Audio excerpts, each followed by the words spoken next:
acreditar que em tudo o Senhor tenha a supremacia, que Ele tenha o domínio absoluto, que Ele tenha a soberania dos nossos corações. Nós daremos sequência à nossa série expositiva da carta de Paulo aos Colossenses, e eu convido você a abrir sua Bíblia em Colossenses. Colossenses capítulo 2, nós leremos dos versos 6 aos versos 15. Colossenses capítulo 2, de 6 a 15. Eu quero te lembrar aqui que na carta de Paulo aos Colossenses, Paulo ele está preso, ele recebe a visita de Epáfras, e nessa visita que ele recebe de Epáfras, ele recebe os relatos da igreja de Colosso. E ele escreve a carta aos cristãos de Colosso, os quais ele não conhecia, mas a fim de encorajá-los e instruí-los a fazer do Senhor Jesus o centro da sua vida. Esse é o grande pano de fundo que está por trás dessa carta. Colossenses 2, a partir do verso 6, diz assim a palavra do Senhor: Portanto, assim como vocês receberam Cristo Jesus, o Senhor, continuem a viver nele, enraizados e edificados nele, firmados na fé, como foram ensinados, transbordando de gratidão.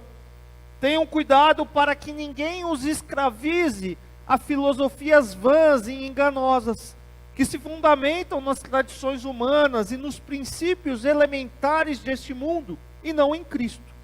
Pois em Cristo habita corporalmente toda a plenitude da divindade, e por estarem nele, que é o cabeça de todo poder e autoridade, vocês receberam a plenitude. Nele também vocês foram circuncidados, não com uma circuncisão feita por mãos humanas, mas com a circuncisão feita por Cristo, que é o despojar do corpo da carne. Isso aconteceu quando vocês foram sepultados com ele no batismo, e com ele foram ressuscitados mediante a fé no poder de Deus, que o ressuscitou dentre os mortos. Quando vocês estavam mortos em pecados e na incircuncisão da sua carne, Deus os vivificou com Cristo. Ele nos perdoou todas as transgressões e cancelou a escrita de dívida que consistia em ordenanças que nos era contrária. Ele a removeu pregando-a na cruz, e tendo despojado os poderes e as autoridades, fez deles um espetáculo público, triunfando sobre eles na cruz. Palavra do Senhor para nós nessa noite. Pai, obrigado pela tua palavra, e nós já nos alegramos aqui com as vitórias dos nossos irmãos. Nós já colocamos os nossos corações aqui em pedidos, intercedendo pela vida dos nossos irmãos. Nós já oramos, nós já lemos a tua palavra, ó Pai, e nós queremos agora ouvir a tua voz, ó Pai. Continue a falar conosco agora através da exposição da tua palavra, Pai. O teu Espírito Santo tenha liberdade em nosso meio, e que o Senhor fale aquilo que nós precisamos ouvir, não aquilo que queremos ouvir, não aquilo que eu quero falar, mas aquilo que o Senhor deseja falar para a tua igreja. Essa é a minha oração em nome de Jesus, amém. Nós terminamos a semana passada no verso 5 do capítulo 2, com Paulo dizendo que se alegra em ver como aqueles irmãos estão firmes na fé. Apesar de alguns da igreja de Colossos já estarem sendo levados ou sendo arrastados pelos falsos ensinos, a maioria ainda permanecia firme, não havia se deixado enganar por esses falsos ensinos. E Paulo ele se alegra em constatar o modo cuidadoso, o modo ordeiro na igreja, a ordem que existia na igreja. E Paulo se alegra com a fé daqueles irmãos. Eles estavam bem na sua vida cristã, mas Paulo estava preocupado com o que poderia acontecer com aqueles irmãos. E nos dois primeiros versos que nós lemos aqui, versos 6 e 7, Paulo dá uma orientação para a igreja, que será a base para o que ele dirá sobre a heresia, sobre o falso ensino que cercava essa igreja de Colosso. E Paulo diz assim: portanto, assim como vocês receberam a Cristo Jesus, o Senhor, continuem a viver nele, enraizados e edificados nele, firmados na fé como foram ensinados, transbordando de gratidão. É como se Paulo dissera: a como vocês abraçaram a fé, como vocês estão firmes na fé, consequentemente, como consequência disso. E é interessante que Paulo ele não vai de imediato dizer quais são essas consequências. Ele vai se referir novamente àqueles irmãos, como eles haviam recebido Cristo Jesus e como eles deveriam continuar a viver nele. Porque Paulo diz assim: portanto, ou seja, usando uma conjunção aqui para fazer uma ligação com o que ele havia dito, mas ele não começa a descrever necessariamente quais são as consequências desse estar firme na fé, desse estar enraizado na fé.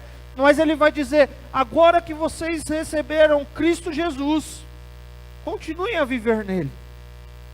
Continuem apegados a Cristo, o Senhor.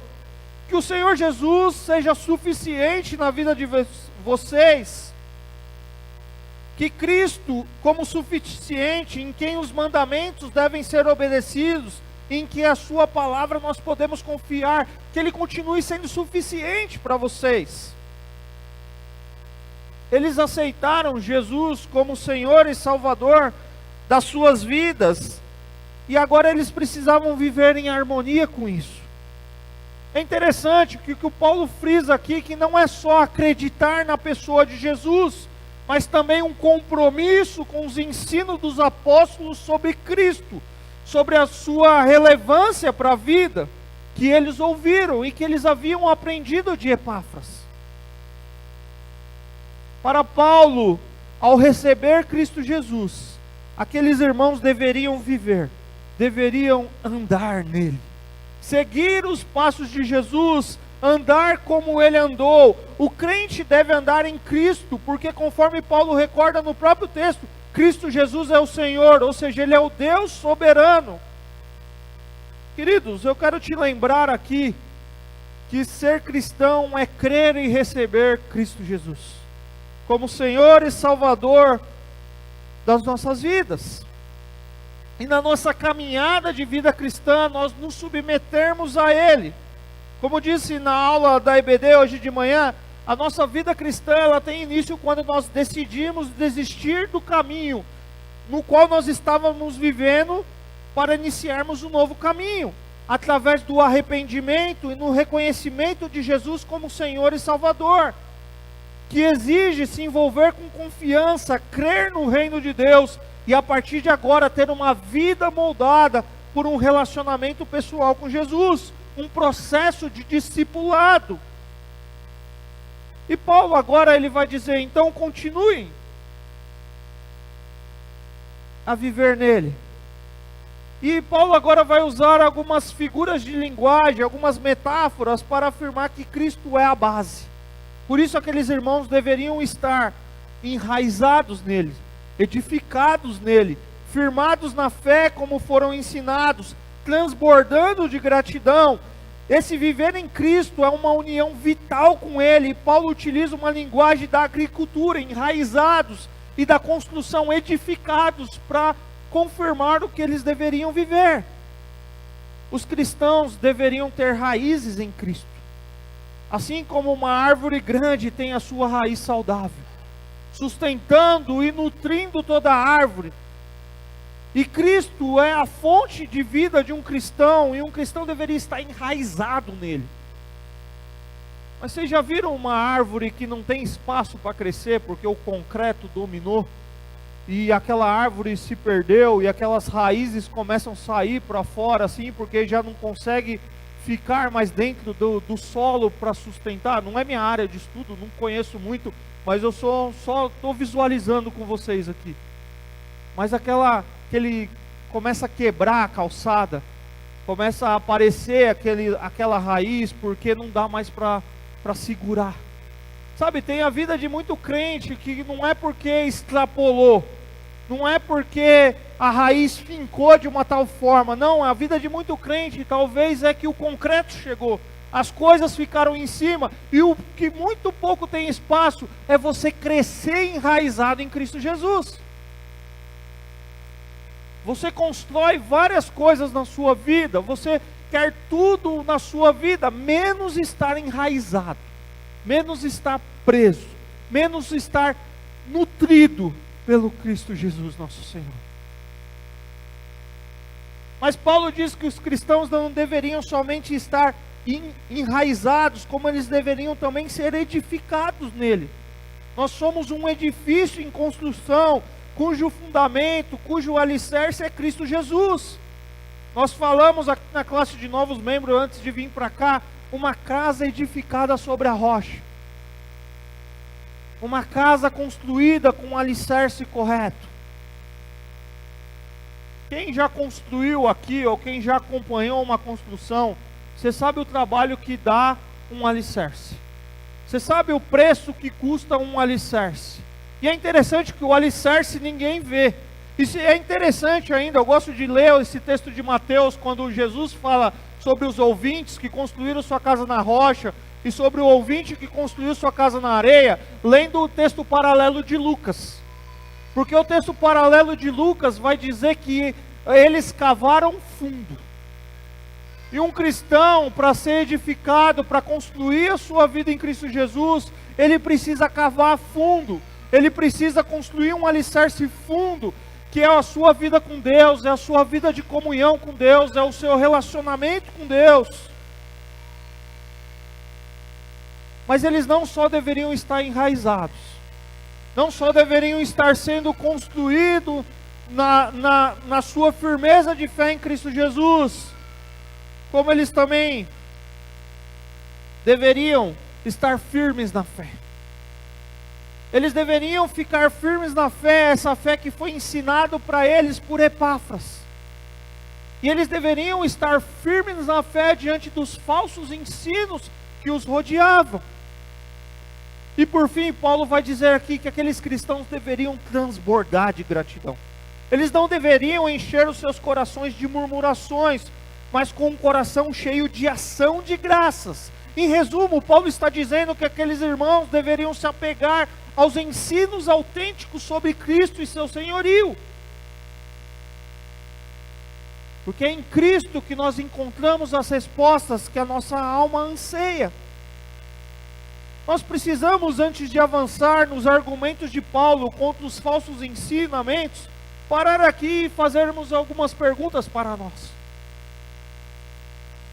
Nós estamos prosseguindo na nossa caminhada, nós estamos andando, vivendo, seguindo os passos de Jesus. Eu penso que se nós tivéssemos que resumir o chamado de Jesus para as nossas vidas, em algumas expressões, uma delas seria essa: siga-me. Jesus, ele chamou seus seguidores e ele exigiu que os seus seguidores fossem fiéis a ele. Jesus convidou-os a aprenderem dele, a serem obedientes à sua palavra e a se identificarem com a sua causa. O chamado de Jesus para mim e para você, meu querido, é para segui-lo. O discípulo, ele é um seguidor. O discípulo, ele é aquele que segue o Mestre, o seu Senhor e Salvador Jesus. Que ele começa esse processo de seguir Jesus, começa quando nós ouvimos a voz de Jesus dizendo: a partir de hoje você vai ser um seguidor. A partir de hoje você vai viver para mim. A partir de hoje você vai edificar a sua vida em mim. A partir de hoje você vai entregar o seu coração para mim. Começa com a aceitação do dom gratuito, da graça, da misericórdia, de um relacionamento com Deus e a sua promessa de vida eterna. Seguir Jesus, queridos, é orientar as nossas vidas pelos seus ensinos, e nos convida a aceitar o perdão que Ele oferece a todos, e que pede que busquemos para seguir os seus passos, tanto em direção à cruz, quanto em direção à glória. Essa é a vida de um cristão. E a pergunta é: estamos prosseguindo na nossa caminhada, andando, vivendo, seguindo os passos de Jesus? Vivendo nele, assim como Paulo vai dizer nessa linguagem aqui, escrevendo aos Colossenses. E a segunda pergunta que eu queria fazer para vocês, meus irmãos: a nossa vida está profundamente enraizada nele, vivendo de acordo com a palavra de Deus, que aprendemos e transbordamos a nossa alegria em gratidão ao Senhor? Será que a nossa vida está enraizada em Cristo Jesus? Eu já contei aqui uma historinha, acho que num culto de quarta-feira, uma história da minha infância. E eu moro hoje na casa que eu morava na minha infância, e ao lado da minha casa tinha duas casas para frente, do lado ali tinha uma oficina mecânica. E eu cresci com os filhos do dono daquela oficina, que tinham praticamente a minha idade. Eles eram em 4 rapazes, 3 deles ali tinham 2 a minha idade mais próxima e 1 a idade do meu irmão, e a gente brincava, a gente jogava bola ali. E um dia a prefeitura de Barueri decidiu investir, isso muitos anos atrás, em plantação de árvores. E aí o pessoal começou a buscar as mudinhas lá e plantava as árvores na sua calçada. E esse vizinho plantou uma árvore, e essa árvore ela plantou ali, e ela começou a crescer, mas sabe uma árvore que cresce feia? E ela cresceu feia, uma magrelinha, sem caules muito, não sei os nomes, mas sem os seus ramos muito grandes, sem muitas flores, feia, uma árvore feia, debaixo de um poste ainda, de um transformador de luz. E a gente ficava olhando para aquilo e brincava, né? Inclusive coisa de menino, fazendo bullying. Pusemos o nome do menino, de um apelido do menino na árvore, uma coisa assim, para tirar um sarro, que o menino era magrelinho como a árvore, feio como a árvore, bullying de criança. Já existia naquela época, né? E aí aquela árvore não crescia. E aquilo começou a incomodar o dono da árvore, falou: meu, o que está acontecendo? E aí passou um tempo, eles fizeram um trato ali e a árvore começou a crescer. E a árvore crescia, ela tinha crescido, mas ela ficou bonita, ela encorpou, ela ganhou flores. E aí eu, olhando para os meninos, né, a gente, coisa de moleque, falei: meu, o que aconteceu com essa árvore aí? Aí eles foram me contar. Naquela árvore, a vizinha do lado, ela lavava a sua escada com produtos de limpeza, e que de uma certa forma contaminava o solo daquela árvore. E não estava sustentando aquela árvore devidamente. E aí o que eles fizeram? Eles perceberam isso e fizeram um teste. Eles fizeram uma mureta, como se fosse um cercado, para que a água não escorresse diretamente. E não sei se era isso mesmo, mas isso resolveu o problema e a árvore cresceu. Cresceu a ponto de, como eu disse, ela ficava de um lado de um poste que tinha um transformador, precisar podar a árvore. Muitas vezes nós não produzimos frutos ou nós não florescemos na nossa vida cristã porque nós estamos com os nossos corações contaminados. O pecado nos envolve e contamina o nosso coração. Nós somos irrigados pela nossa carnalidade, pelos nossos próprios pensamentos, com a indiferença, com a superficialidade. Nós não estamos enraizados em Cristo. Nós não estamos edificados e sendo construídos nele. Porque os valores e consequentemente a nossa vida não são definidos pela palavra de Deus, por Cristo Jesus. Os fundamentos, a raiz, são diversas outras coisas, menos Cristo Jesus. E a minha pergunta para você, meu querido: a sua vida está profundamente enraizada em Cristo Jesus? A sua vida está presa a Ele, sendo nutrida por Ele, de tal ponto que as pessoas veem as raízes não porque tem concreto e estourou o concreto, mas porque você é uma árvore bonita, que dá o fruto devido, e que as pessoas olham para você e falam: eu quero ser essa árvore, que o salmista vai dizer que dá fruto no tempo próprio, que é aquele que é bem-aventurado, que anda segundo o conselho de Deus, que é essa árvore bonita, plantada junto a ribeiros de água, que as pessoas olham e falam: uau, que árvore! Ou você quer continuar sendo uma arvorinha seca, que as pessoas vão fazer bullying com você, que as pessoas vão olhar para você, óbvio, não é isso, estou ilustrando aqui, que as pessoas vão olhar para você e falar: meu, que árvore feia! Mas o pior do que as pessoas olharem para você, o pior do que os outros olharem para você, é o próprio Senhor sondar o seu coração e dizer: você não está vivendo conforme eu idealizei para você viver. Por isso você é essa árvore murcha, essa árvore sem panca, essa árvore que não é bonita. Quem já viu um abacateiro aqui? O irmão Luiz conhece essas coisas, depois vai me corrigir de tudo. Mas um abacateiro demora quantos anos para crescer, irmão Luiz? 5 anos. Mas quando cresce fica bonito. Fica uma árvore bonita. Trabalhei numa empresa que as vagas de estacionamento da empresa eram debaixo de um abacateiro. E todo mundo fugia daquelas vagas, porque se o carro ficasse ali, ia cair um abacate em cima do carro, o que ia acontecer? Mas como era bonito olhar para aquele abacateiro. Porque é uma árvore que cresce no tempo certo.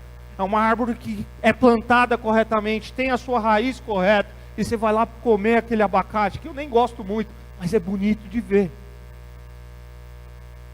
A vida cristã também é assim. Não vai dar fruto de uma hora para outra, não vai ser bonita de uma hora para outra. Talvez vai demorar um tempo para crescer, mas o importante é você saber: eu estou sendo alimentado, eu estou sendo irrigado corretamente, eu estou sendo nutrido corretamente, e eu vou crescer, eu vou florescer, eu vou dar frutos.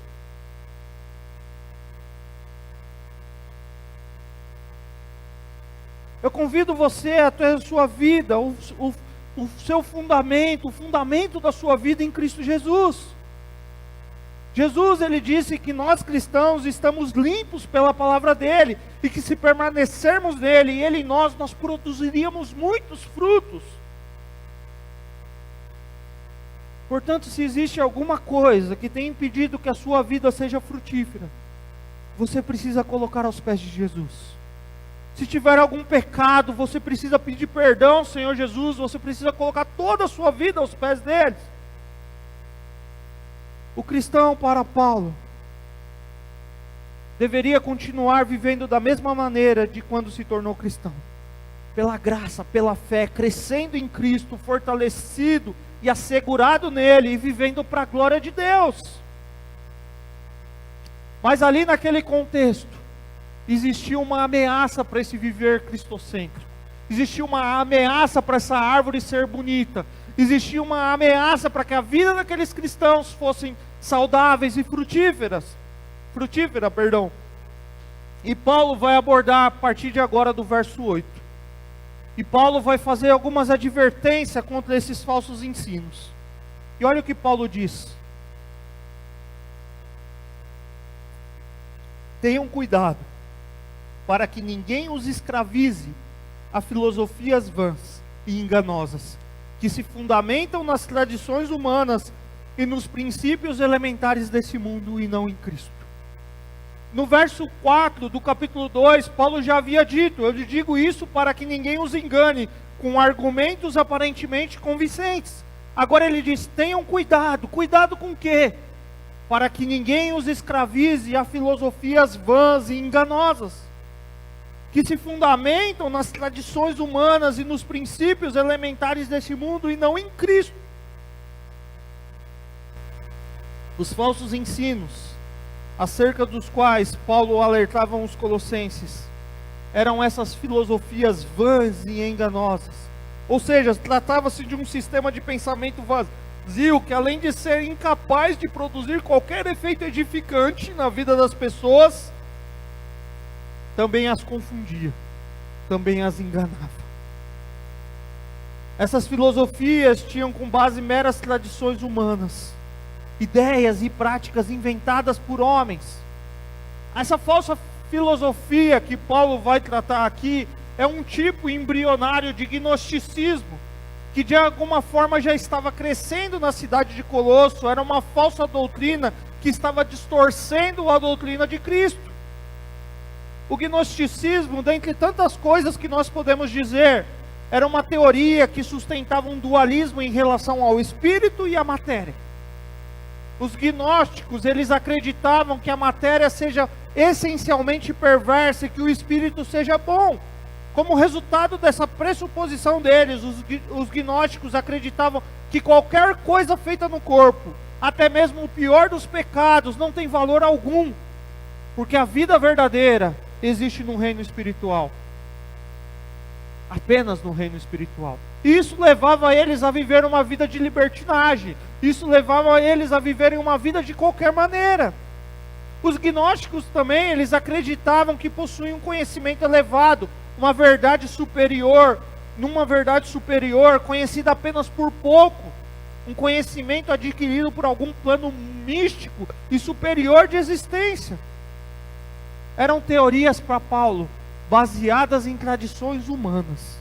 Eram baseadas nos princípios elementares deste mundo. Eram filosofias que estavam em desacordo com a palavra de Cristo, baseadas em sabedoria humana. Não negavam diretamente a existência de Cristo, mas negavam a sua supremacia, como nós cantamos. Negavam a sua suficiência. Tinha falta do principal, Jesus Cristo. Eu acho que isso ficou só lá em Colosso. Eu acho que hoje nós não temos mais essa teoria. Obviamente que não, nós podemos dar alguns exemplos. Provavelmente você conhece pessoa que consulta a astrologia, ou até mesmo crentes que consultam um horóscopo para ver como vai ser o seu dia. Ou para ser mais crente ainda, quando você aciona a sua fé com um poder mágico superior para assegurar a cura, a riqueza, a prosperidade de forma geral, buscando os profetas, o ungido de Deus para receber uma palavra ou para receber a sua bênção. São filosofias que não negam a Cristo, mas que não dão a Cristo a sua suficiência e a sua supremacia.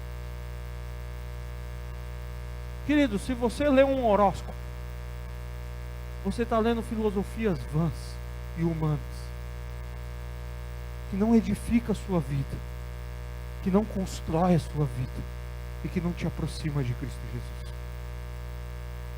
Querido, se você se aproxima da sua fé, aciona a sua fé como um poder místico que vai te dar um superpoder, que você vai sair voando, sendo abençoado, curando, você está distante daquilo que a palavra de Deus ensina sobre fé e sobre receber as bênçãos de Deus. São teorias, essa teoria não nega Cristo, mas não dá a Cristo a sua suficiência, a sua supremacia. Se você depende da boca de alguém para dizer o que você tem que fazer, para dizer como você tem que viver, é uma teoria que não nega Cristo, mas que não dá a Cristo a sua suficiência e a sua supremacia.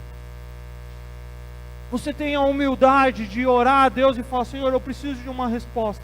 Senhor, eu preciso entender o que está acontecendo na minha vida. E se o Senhor desejar me mostrar, me mostra pela Tua palavra. Se o Senhor desejar me mostrar, me mostra pelas circunstâncias da vida. Mas eu quero enxergar de forma natural, porque eu quero que o Senhor tenha a soberania, a supremacia, a suficiência. Não ficou só lá em Colosso. Está aqui em Calcaia, está em Cotia, está em Vargem Grande, está em Itapevi, está em Jandira, está em Barueri, está em Carapicuíba, está em Osasco, está em São Paulo, está no Brasil. São teorias que não negam a Cristo, mas que não dão a Cristo a sua supremacia. Tantas outras que nós poderíamos citar aqui. E aí Paulo vai continuar no verso 9 e 10, dizendo assim: pois em Cristo habita corporalmente toda a plenitude da divindade, e por estarem nele, que é o cabeça de todo poder e autoridade, vocês receberam a plenitude. Mais uma vez, Paulo usando palavras aqui como plenitude, divindade, cabeça, poder, autoridade. Paulo exorta aqueles irmãos a fugir de filosofias não centralizadas em Cristo, porque em Cristo habita corporalmente toda a plenitude da divindade. Jesus é o cabeça de todo poder e autoridade. Porque naquele contexto existia uma ideia também de que os seres angelicais são intermediários entre Deus e o homem. Mas para Paulo, todos os seres angelicais estão submissos a Cristo. Ele é o cabeça, Ele é o chefe, Ele é o Senhor de todos os seres. Toda a plenitude da divindade habita em Cristo. Nele e apenas Em Cristo, Deus revela a si mesmo de forma decisiva e completa. O que habita em Cristo é a essência da divindade, e não apenas qualidades da divindade. O nosso Deus assume uma natureza humana e vem viver entre nós para morrer a morte e morte de cruz. Cristo não assume qualidades da divindade, Cristo assume a essência da divindade. É o próprio Deus encarnado vivendo entre nós. Como eu disse na introdução, ou no verso que nós lemos sobre a supremacia de Cristo, Jesus é a expressão visível do Deus invisível. Ele é a imagem, não a imitação de Deus. Ele é a encarnação do Deus excelso, supremo no mundo dos homens limitados e falhos. Mas a cidade de Colossos, se você tem nos acompanhado nessa série, você já ouviu nós dizermos isso, que ela era habitado em sua maior parte por gentios. Porém havia uma grande colônia judaica ali. Portanto, a população daquele local era mista, entre judeus e gentios que compunham a cidade, e uma parcela dessas pessoas faziam parte da igreja. E parece que junto com essa heresia, tinha algum tipo de legalismo judaico. E Paulo aqui ele vai responder sobre isso. Verso 11. Nele também foram circuncidados, não como uma circuncisão feita por mãos humanas, mas com a circuncisão feita por Cristo, que é o despojar do corpo da carne. Se você conhece a história bíblica, você sabe que a circuncisão era um sinal da aliança de Deus com o povo de Israel. Ela tinha um significado espiritual, era a marca do homem consagrado a Deus, era a marca do povo de Deus, do homem de Deus. Mas a circuncisão que Paulo coloca aqui é aquela que Cristo faz no coração de uma pessoa. É uma transformação interna. Porque a circuncisão física era apenas um símbolo daquilo que Cristo fez, removendo a culpa e o poder do pecado na vida de quem crê no sacrifício dele na cruz do Calvário.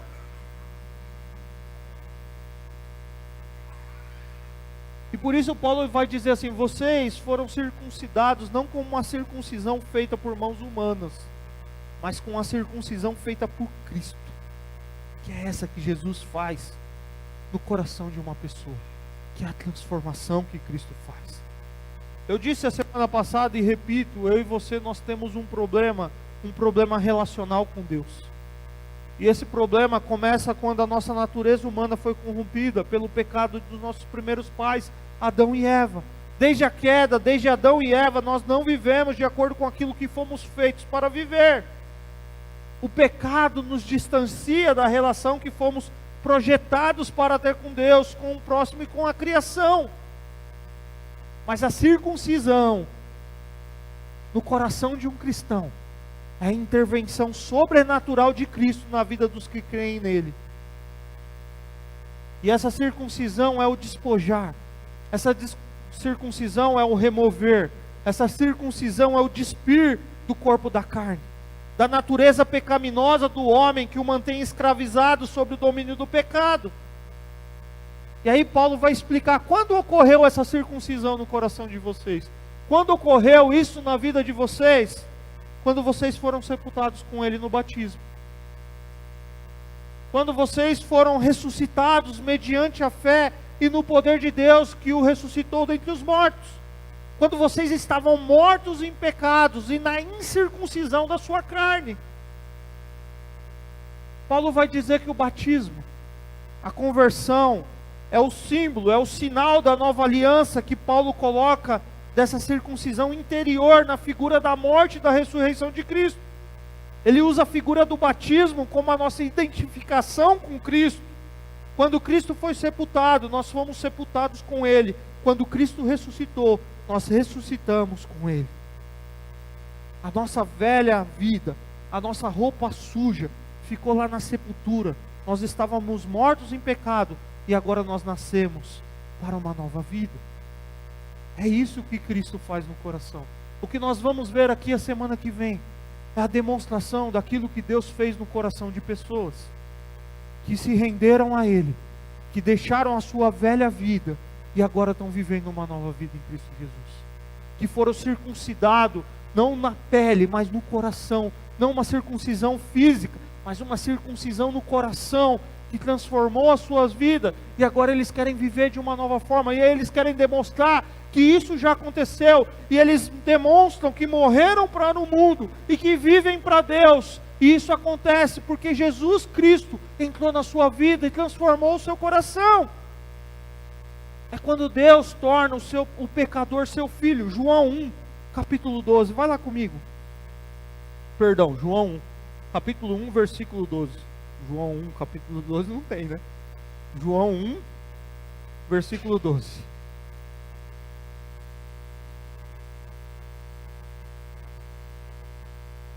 Olha o que Jesus diz.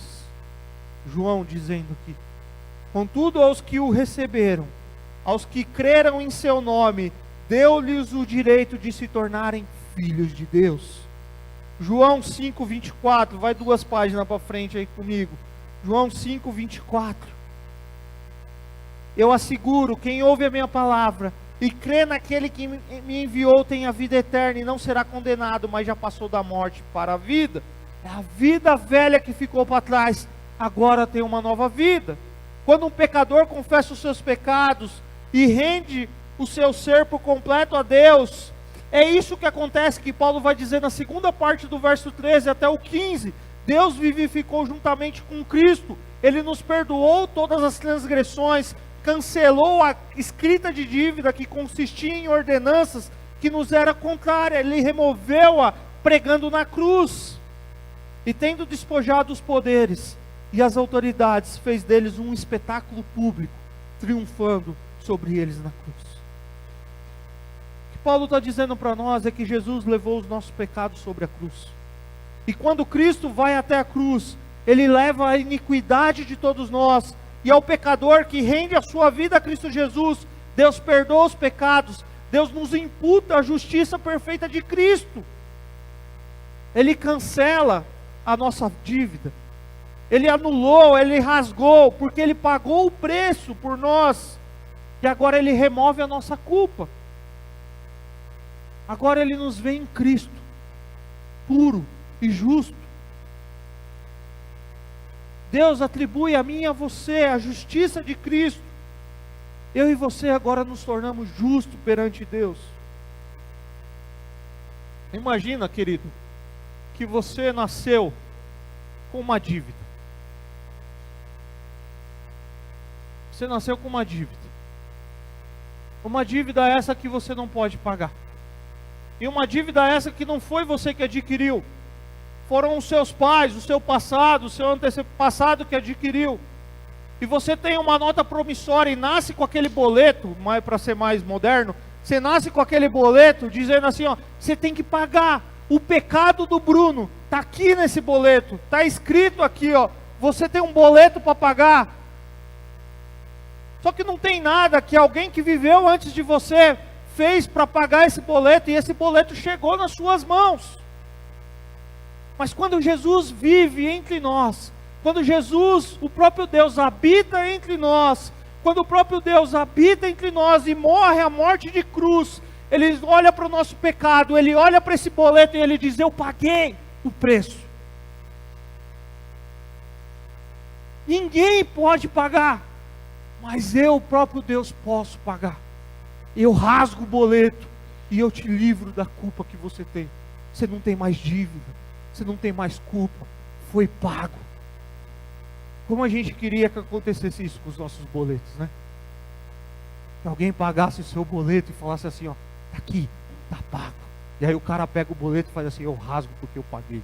E agora você está livre de culpa. Mas eu quero te convidar a ter uma noção de que Deus fez isso por você. Você não precisa carregar nenhum peso. Você não precisa carregar nenhum pecado. Você não precisa carregar uma vida longe de Deus. Porque em Cristo Jesus, você pode ter um perdão de dívida. Você pode ter o perdão dos seus pecados. Você pode ter o boleto pago. Você pode ter a nota promissória rasgada. E dizendo, você não está condenado. Porque Paulo vai dizer, já não há mais condenação para aqueles que estão em Cristo Jesus. Deus nos vivificou juntamente com Cristo. Ele perdoou todas as nossas transgressões. Ele cancelou a escrita de dívida. Ele perdoou, querido. Ele declara o pecador que confia em Deus: você está livre de culpa, você está livre do castigo, e você tem agora uma nova posição de justiça diante dele. Agora você é justo, agora você não tem dívida.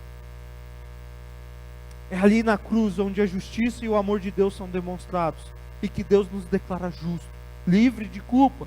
Deus olha para mim e me vê justo, não porque eu sou, não porque eu fiz, mas porque eu sou culpado, mas sim porque Ele enviou o seu Filho como propiciação, a oferta favorável por meu pecado, que cancela, que remove a minha culpa, que vem desde Adão. É o boleto que eu tenho desde Adão, que Jesus pagou para mim, e eu agora não preciso mais pagar esse boleto, porque eu nunca conseguiria pagar esse boleto, mas Ele pagou o preço. Nós temos um problema, eu falei a semana passada, e eu reforço hoje: o nosso problema é o nosso relacionamento com Deus. E Deus é o único que pode consertar o nosso relacionamento com Ele. E Ele toma a iniciativa. E por meio de Jesus, o nosso Deus nos salva das consequências do pecado. E aí Paulo vai dizer assim: Ele removeu a dívida. E aí, finalizando e trazendo para uma linguagem mais moderna, Ele removeu a dívida e triunfou sobre os poderes e autoridades. Que Paulo já havia citado lá no verso 10. Ele triunfou sobre as forças espirituais que nos acusavam. Foram finalmente derrotadas por Cristo. Cristo venceu os principados e potestades. Jesus venceu a morte e conquistou a vitória absoluta, voltando à glória. E aí o que Paulo está dizendo aqui para nós, para os Colossenses e para nós, é o seguinte: a suficiência não está na teoria dos falsos mestres, mas sim em Cristo Jesus, na obra dele, realizada na cruz do Calvário, quando ele, assumindo um corpo humano na sua encarnação, leva aquele corpo até a morte, e morte de cruz, e ali, na sua morte, na sua crucificação, na sua ressurreição, ele leva os nossos pecados. Eu quero caminhar para a conclusão, porque eu acredito que com o que nós ouvimos hoje aqui, nós precisamos ajustar a nossa vida a Deus e aos seus caminhos. Nós precisamos deixar os nossos pecados, e nós precisamos nos voltarmos para Deus. Porque a esperança do nosso coração, querido, não está nas filosofias erradas e superficiais deste mundo, nos valores da nossa cultura, em ideias ou tradições humanas e até mesmo religiosas que substituem Jesus. Mas a nossa esperança está em entendermos que Deus assumiu a nossa humanidade em Cristo, que viveu de modo perfeito e que morreu na cruz, no lugar de todos aqueles que creriam nele, e de que ele ressuscitou em vitória sobre os nossos pecados, e que ele agora derrama o seu Espírito em nosso coração. Querido, o meu convite para você que nunca teve um encontro real e verdadeiro com esse Evangelho, que diz para você que você é um pecador, que diz para você que você tem uma dívida, que diz para você que você precisa cancelar essa dívida, e que você não tem nada para fazer que possa cancelar essa dívida, e que Cristo Jesus pagou o preço por você. O meu convite para você que nunca ouviu esse Evangelho é você se render a Cristo Jesus e dizer: eu sou um pecador. Eu ter nascido um crente de carreira na igreja não me fez justo. Eu ter tomado as melhores escolhas e ter nascido numa família que me deu condições de tomar as melhores decisões não me fez justo. Eu ter escolhido o melhor esposo ou a melhor esposa, ter os filhos mais lindos da face da terra não me fez justo. Porque eu sou um pecador que precisa do perdão, que precisa da redenção. Eu carrego uma dívida, eu carrego um preço, eu carrego uma culpa que eu herdo lá desde Adão e Eva, quando eles pecaram. Nós somos pecadores como eles. E o meu convite para você é entender que alguém morreu na cruz do Calvário. Alguém viveu entre nós. Morreu a morte de cruz, como já disse, para pagar esse preço. Mas para você que já tomou essa decisão, eu quero desafiar você a continuar a viver sendo enraizado, edificado em Cristo Jesus. Que a sua raiz seja Cristo Jesus. Que o lugar que você está cavando fundo para construir o alicerce da sua vida seja Cristo Jesus.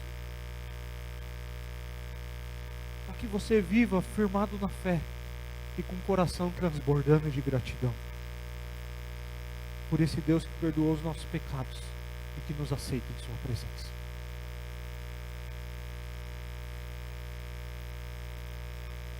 A grande mensagem de Colossenses, queridos, e com isso eu encerro, é a centralidade de Cristo Jesus. Jesus é Senhor. Jesus é Salvador. Ele morreu para nos salvar. Ele morreu para nos perdoar. Colossenses, se vocês entenderam, continuem a viver nele, enraizados nele, firmes na fé, edificados nele, transbordando de gratidão. Cuidado com essas teorias. Cuidado com essas questões que vocês tenham ouvido. Igreja Batista de Calcaia do Alto. Se você entendeu quem é Cristo Jesus, continue edificado nele. Continue enraizado nele. Continue firme na fé nele. Não se deixe enganar pela cultura do mundo em que nós vivemos. Pelo esse misticismo, até mesmo gospel do mundo em que nós vivemos. Mas se renda a Cristo Jesus. Tenha Cristo Jesus como centro da sua vida, em todas as áreas. E aí Paulo, a gente ainda vai falar um pouquinho dessas heresias a semana que vem de manhã, mas à noite nós vamos falar sobre todas as áreas que Paulo começa a dizer. Porque Paulo ele vai migrar do capítulo 1 e 2, que é doutrinário, para o aspecto prático. Como ter Cristo Jesus como sendo o centro dos nossos corações. Eu convido você a sair daqui desejando de falar: eu quero ter Cristo Jesus como centro da minha vida. Eu quero viver o meu relacionamento com Deus. Eu quero viver o meu relacionamento com a igreja. Eu quero exercer o dom que Deus me deu para glorificar o meu Deus, exaltar Cristo Jesus, a supremacia dele, a suficiência dele, e não para exaltar o meu nome, e não para glorificar o meu nome, mas para exaltar Cristo Jesus, o Senhor.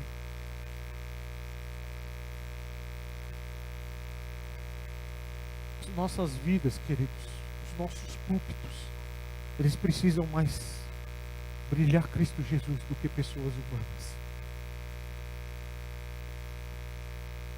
Brilhar mais a palavra de Deus do que a suficiência dos nossos corações, dos nossos dizeres ou pensar. Vamos orar? Quero convidar você a conversar com Deus diante de tudo aquilo que Ele já te falou nessa noite.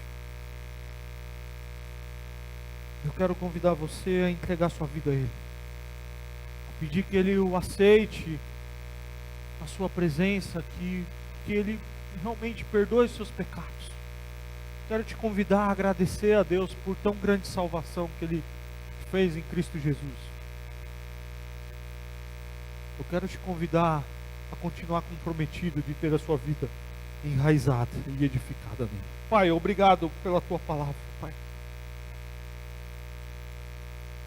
Pela tua palavra lida, pela tua palavra exposta. Ó Pai, que nos deixa tão pequeno.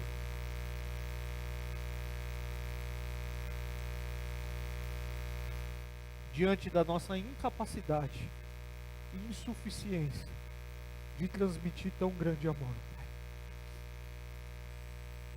Mas obrigado porque o Teu Espírito Santo está aqui entre nós, operando em nosso meio, operando em nossos corações.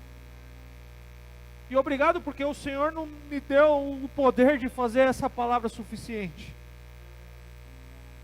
Mas o Teu Espírito Santo, sondando os nossos corações, é suficiente para fazer com que cada um de nós aqui entendamos aquilo que o Senhor tem para nos dizer. E talvez o entender aqui nessa noite é dizer: eu preciso reconhecer Cristo Jesus como meu Senhor e Salvador. Eu preciso reconhecer que eu tenho pecado. E que muitas das coisas que eu faço hoje é porque tem pecado dentro de mim. E que eu nunca tinha entendido que alguém pagou essa dívida, que alguém pagou esse preço. E nessa noite eu entendi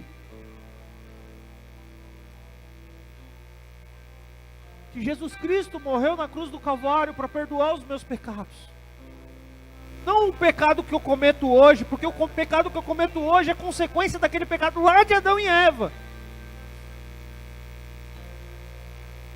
Mas o pecado que me afasta eternamente do Senhor. E esse que eu cometo hoje mostra essa minha natureza pecaminosa, afastada e distante do Senhor. Mas obrigado, porque o Senhor pagou o preço. Ninguém tinha capacidade de pagar se não fosse somente o Senhor. Obrigado, porque na expressão que nós usamos aqui, o Senhor rasgou o boleto. O Senhor quitou a dívida. E obrigado, porque agora quando o Senhor olha para nós, o Senhor nos vê justo. O Senhor nos vê sem dívida. O Senhor nos vê livre de culpa. Oh, Pai, mas talvez aqui alguns dos meus irmãos já entenderam isso, e há muito tempo entenderam isso.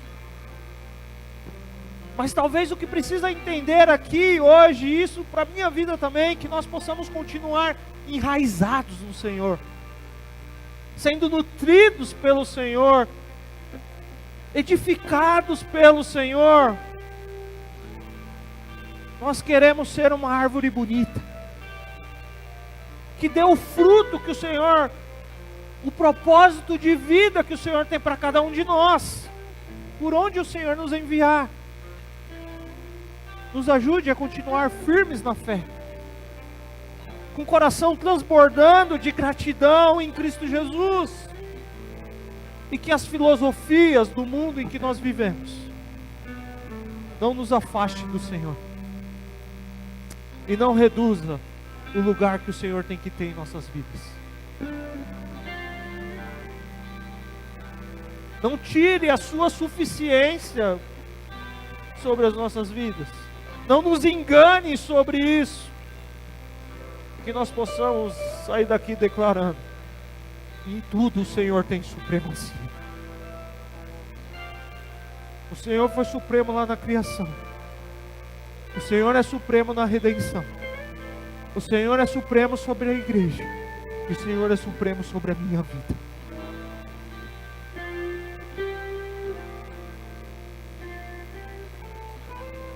Sonda o nosso coração, ó Pai. Quebranta o nosso coração, para que nós possamos reconhecer quem o Senhor é e quem nós somos diante do Senhor. Essa é a minha oração em nome de Jesus. Amém. Amém.